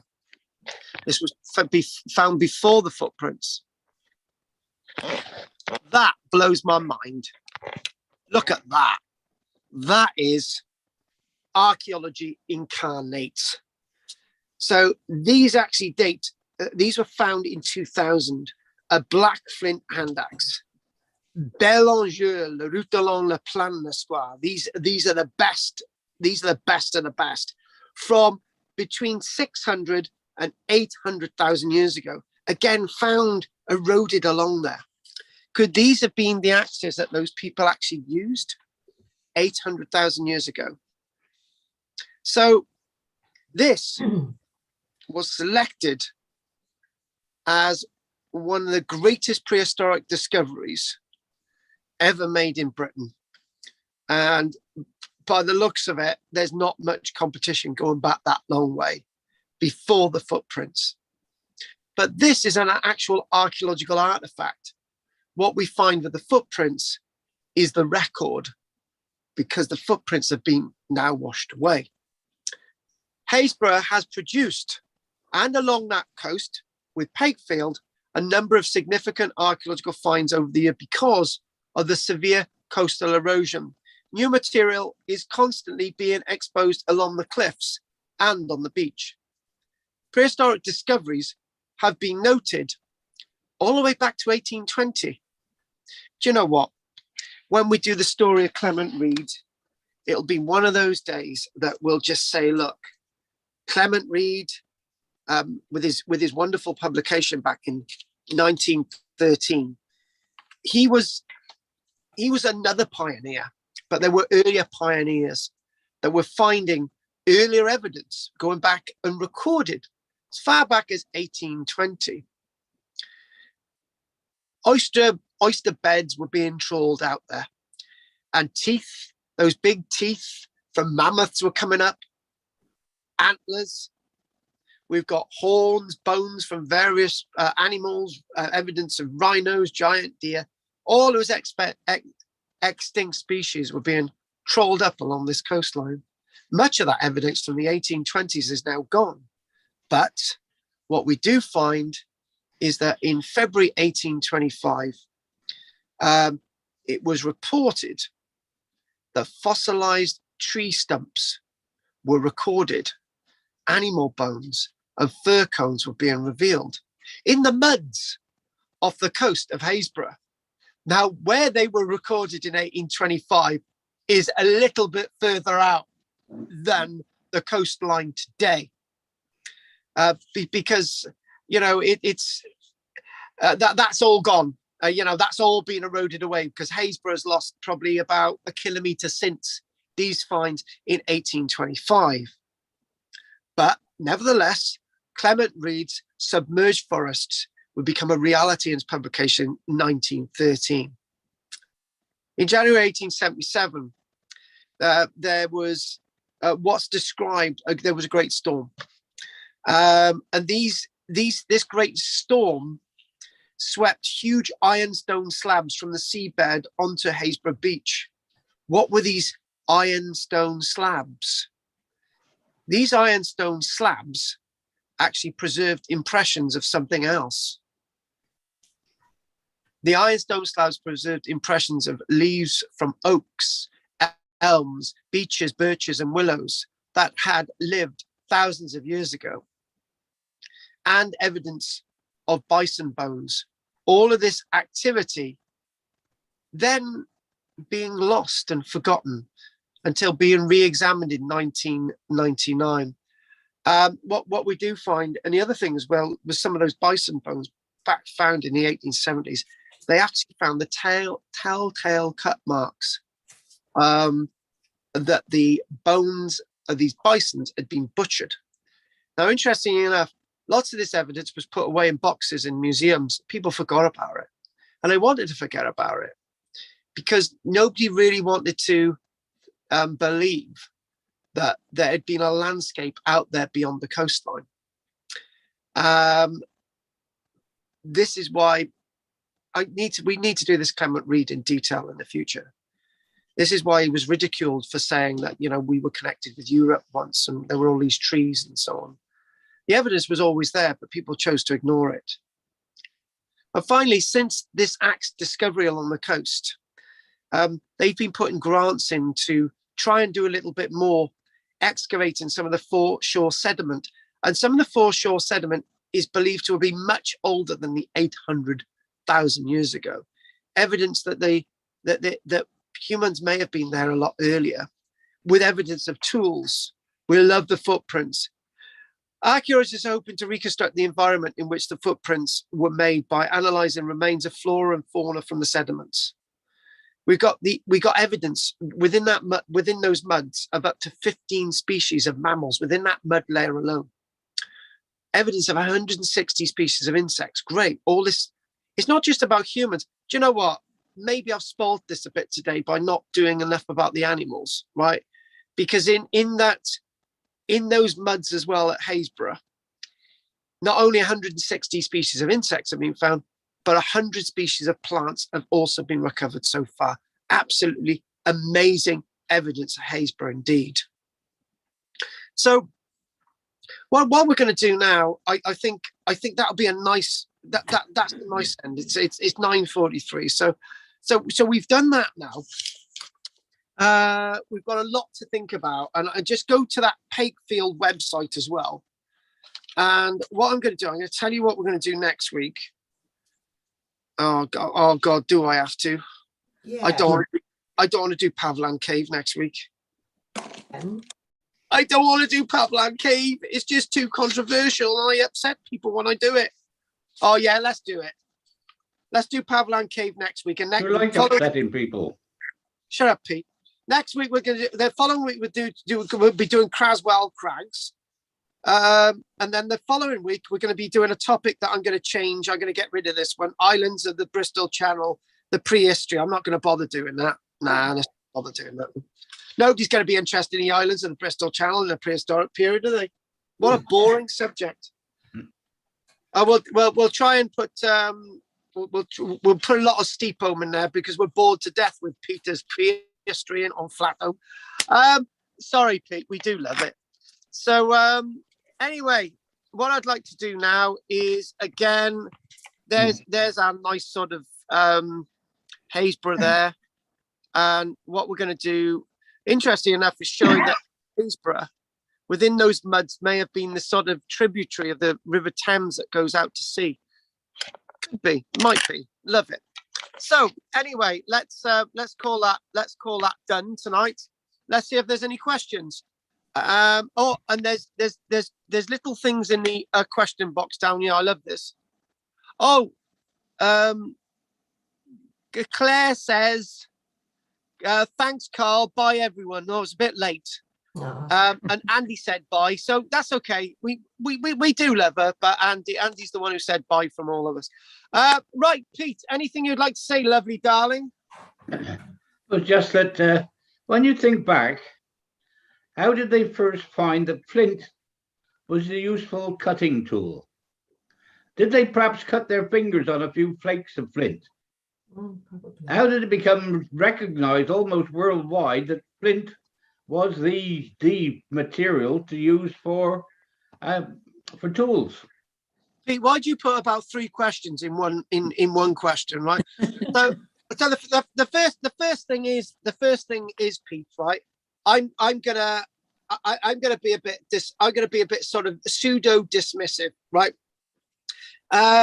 Flint, the way the landscape is in regards to flint is sometimes going to be available for our ancestors. Then there's a geological change. All the flint is all lost in muddy banks and disappears, right?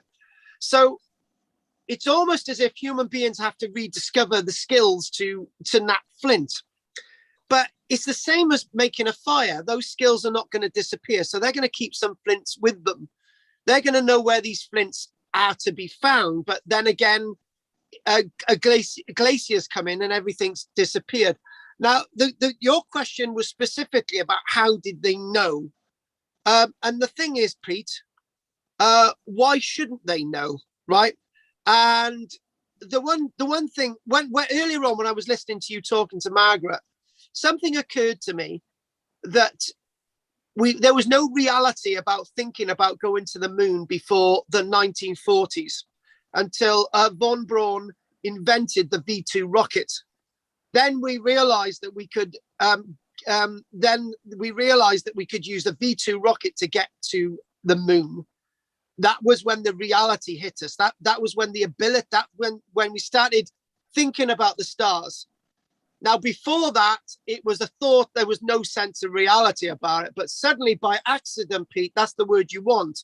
We suddenly expressed ourselves to be able to go to the moon. And don't say to me for 1 minute, Pete, that the Second World War made our ability to go to the moon, right? If there was no Second World War, I don't think we'd have even been thinking about going to the moon for a while. But that's another point, Pete. Maybe we would have then thought about using flints. Everything happens, right? Somebody once said that if William Shakespeare didn't write what he did, somebody else would have written the works of William Shakespeare. Eventually, people write these things and do things. It's the way the human mind works. Who gets there first? And I think that's a good answer to you, Pete, unless you want to come back at me. Well, you took us to Grimes' graves. Yeah. Yes. I did. Grimes graves. That's another thing, Pete. How did they know to dig under the surface and get that flint? And to be honest with you, how do we know that this is another thing, Pete, right? There's lots of gold in West Wales in the rivers, but how did we then know that the gold actually comes from the mountains? Pete, why don't we just keep collecting gold from the rivers?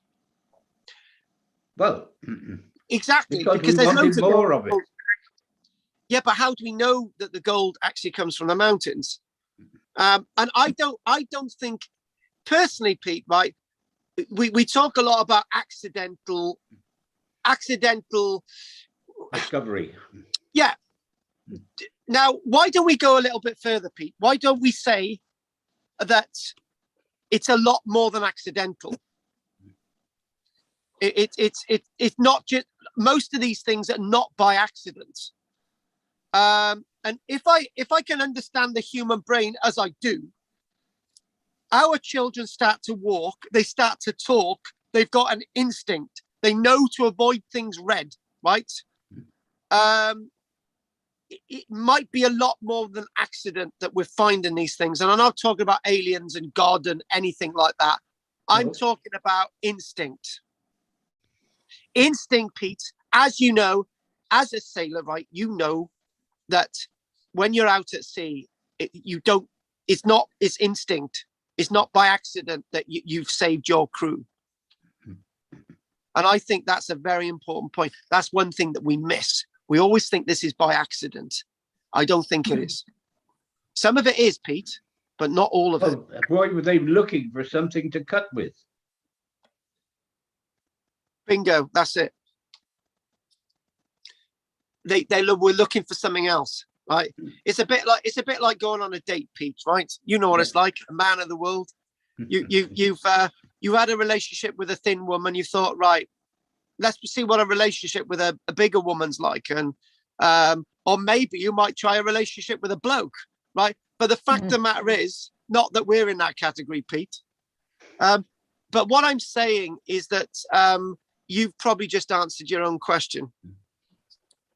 I think you just did, Pete. But that was a brave question to ask, but it was a brave answer of mine as well. And then you come to the conclusion. Margaret. No, I've nothing to ask. Thank you. Oh, you're usually very gobby, Margaret. Never mind. Well, shall I tell you about... Go on. Do you know, 800,000 years ago, when these footprints in Haysborough were formed... I thought you were going to say you met your husband or something. Flipping out. Well, more exciting than that. A giant meteor... No, it's not! A giant meteor hit the Earth and spread debris all over the planet. Well, that was the red sandstone which contained iridium. Oh, wow. The red sandstone, there are streaks, as you say, it covered the Earth. Yeah. And all over the Earth, you're finding these streaks of red sandstone, and it is high in iridium. And I realize that is from that meteor. Yeah. And they say that brought the end of the dinosaurs. This was, 800,000 years ago, but this is when these footprints were formed. And I'm just wondering if any of the debris helped to preserve those footprints. Yeah, but that's going to be another meteor, because Pete's on about the dinosaur one. I'm on about a more recent one. Oh. Yeah, exactly. Well, I tell you what, Pete's so old, he didn't go out with the dinosaurs, did he? He's still with it. Talking about people really old, I'm going to be very careful now. Andy. Oh, Drina's come on. Drina. No. Go on, Drina. No, I've got nothing to ask. Thank you. I've got to be honest with you. I was looking at these women in a magazine the other day with like beautiful tops on and clothing. And you remind me of those women, Drina. Okay. I'm moving on. It wasn't on a top shelf. It was just a thing I had on the inside. I'm in a hole. Right. And tell me more about this. Yeah, go on. Anything? No? I must say, I found this really interesting there seemed to be so much to know about a few footprints. I mean, there weren't that many, but at the same time, it absolutely fascinating what there was to know and to learn from them. I found it a really interesting lecture. Because it was, thank you, but it was also more that the fact that what was in the mud, and yes. And the thing is, what you've got, the fascinating thing is, I'm going to be more specific now. You've got the footprints, but you've got flora and fauna in that mud, and the other evidence with the Latolai, telling us what the landscape was like. It's not just the footprints. No, the footprints has led you into all this other stuff. It was really good, I thought. Yeah, right. Exactly. If I wanted to preserve my footprints today in a natural environment, where should I plonk them? Go to Claire's basement. Go to Claire's basement. Where there's a whole. Where would I put my? Take your shoes off and walk across the wet concrete. Well, I know that, but I mean, in a natural. You need to go on a bay walk these days. Where would I put my feet to preserve them? Well, I'm not gonna say walk across the Morecambe Bay flats, right? No. And then that you've got to be rescued by Andy. That would be really irresponsible. Actually, this is a really good question. That's not going to work. You're not going to have your footprints preserved going across the Morecambe Bay landscape. But what would happen? Now, this is a really good one. If say, for example, you walked across the Morecambe Bay mud flats, and then suddenly there was a volcanic eruption. Yes. The Earth's the Earth's mantle changed, right? And then suddenly the Morecambe Bay mud flats came up, right? Yeah. And then you've got all this tooth over it. You happen to have a volcano that we didn't know existed in Britain, and then it would preserve it. Or a meteor strike. Well, couldn't you just go somewhere where there's going to be a volcano coming up soon and walk around there ready for the volcano? No, that's just too obvious. Shut up. But the point is, folks, that weird thing that I've just mentioned is as rare as the Latolai footprints. Yeah. Everything was accidental that day, and that was not a 1 in a million chance. That was 1 in a trillion chance that was preserved. Is it all to do with climate at the time? Everything. It's got to do with everything. Everything came together. When we look at our dinosaur footprints, which are still visible. Yeah. Why has the wind blown them away? No, these were in silt initially. Yeah. And then that was in the Pangaea Lake, and then that dried out, and the silt was baked, which preserved those footprints, and we can see them today. I know. Amazing. Yeah. And a little girl called Lily found 2 last year, which I was proud of. Little girl found some new ones. You're right. Absolutely. Yeah. And they're on display in the museum, and it's great. So, right, okay. Who else? We've David. Would you like to say anything? You know what? If David says no, he'll disappear straight away. Bye, David. David, I'll see you next week. Bye. Bye, David. David always goes when I come to him. I leave him. He's gone. Right. Just going on Margaret's thing there. The Morecambe Bay project here are recording and excavating footprints in the bay in exactly the same. It's mud exactly the same as that one you've seen there. I don't think it's anywhere near as old, but it's that darker sedimentary layer in the mud seems to preserve it a lot longer, and they're being eroded away. Whether they'll be covered up again afterwards, I don't know. I'm astonished that they've been there for thousands of years and suddenly they're coming up now. But why weren't they washed away years ago? But haven't we got some at Walney Island? Yes, there are just off Walney. Yeah, but I'm sure there'll be more as well, because that mud's available. It's mud. We've got the same mud down the estuary here.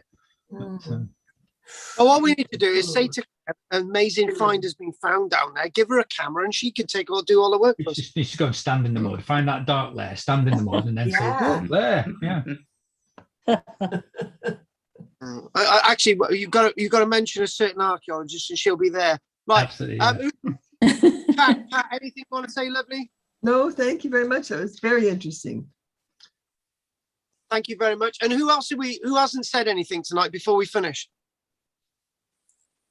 Oh, it's Jessica. Let's have something from Jessica. Come on. No, I loved it, I Carl. think It's just- very interesting, especially with Latoli. I really love that part. had a bit of Bringing a- another theory that it was like 2 women and a man was quite interesting. So I always went with the theory that it was a child, a female, and a man. Yeah. Yeah, two, exactly. Two With that- women and a Yeah. youth. Yeah. Could be anything. But even if it wasn't a child, I'd like to stick with a child because I think children are invisible to the prehistoric period, and I feel like it could Yeah. give them some representation. Yeah. I wish children were invisible. If you keep your head up, they are. So anyway, so if there's no other questions, right? We know what we're doing next week, and I forgot what we are doing next week. I gotta look in my diary again. Hang on. Havelock Cave. Cave. Yeah. Oh Are God! we doing I have about to. the Red Lady Man? Yeah. Yeah. Well, the problem Lady is- boy. Yeah. It will turn out to be a very different lecture than you've heard before. Ooh. Oh, So- good. oh yeah, thanks for that. It just really makes me feel about tonight. So yeah, we don't want to talk about lady boys. It's just too much. So okay then. So what we're going to do, if there's no more questions, it's been an absolute pleasure as ever doing this tonight. So anyone want to say anything else before we go? Well, the pleasure was all yours, Carl. Oh, it's always mine. Yeah, there's more women on tonight than there are men. So I got more of a chance. Yeah. If Dirty I think Roger, we We'll ought to give one of our pupils endings. Oh, yes. Yeah. Good evening, Good Mr. evening, Howard. sir. Good evening, Good evening, sir. Hmm. Langford.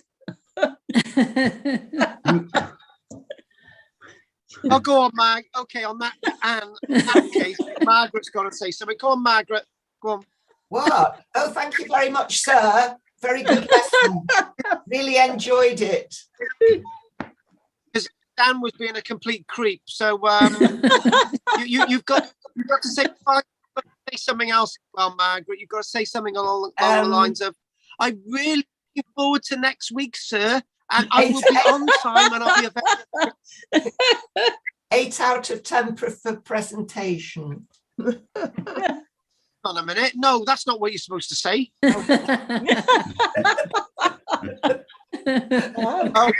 Okay. On that note, thank you very much for Anne. Anyway, if there's nothing else tonight, I'm going to say goodnight to Drina, Margaret, Anne, Andy, Claire, who's already left us, Peter, hopefully Sandra next week, David's already gone, Jessica and Pat, and thank you very much. If there's nothing else, anyone wants to chat at the end, they can. And we'll see you all next week. Thank you very much. Good night. Good night, everyone. Bye. My mouse isn't working. I can't switch Your off. mouse is The mouse isn't working. I can't switch you off. Oh no. Yeah, happy days. Oh, there's only 2 left. Margaret's still here. All Yeah, right. well, my mouse is Jeff- not working. I can't switch off the leave bit. Oh, how do I do? I can't leave switch the computer off. Well, I What tell do you what, do this if is your an answer mouse to that, has right? stopped working? Unless Carl kicks If you out. want to Carl, leave- you'll have to switch me If you off. if you want to leave, right? Vote Yeah. Conservative, and you can leave Europe. So what I'm going to do, I'm going to. You'll have to switch me off Okay, because Margaret. I I will- can't. all right, Margaret. I'll chuck you out now. I'll see you next week, Margaret. Okay, thank you. No, no. Bye. Bye. Nosta. Bye. No. No star. Remove. Okay, I think I just reported her. Right, okay. Yeah, then, be careful if you report her. Anyway, thanks everybody for liking and subscribing. That's been a blast tonight. Any questions, put on there. we've had a few we've had a couple of people on here tonight, so that's good. And we'll end the recording. Thank you.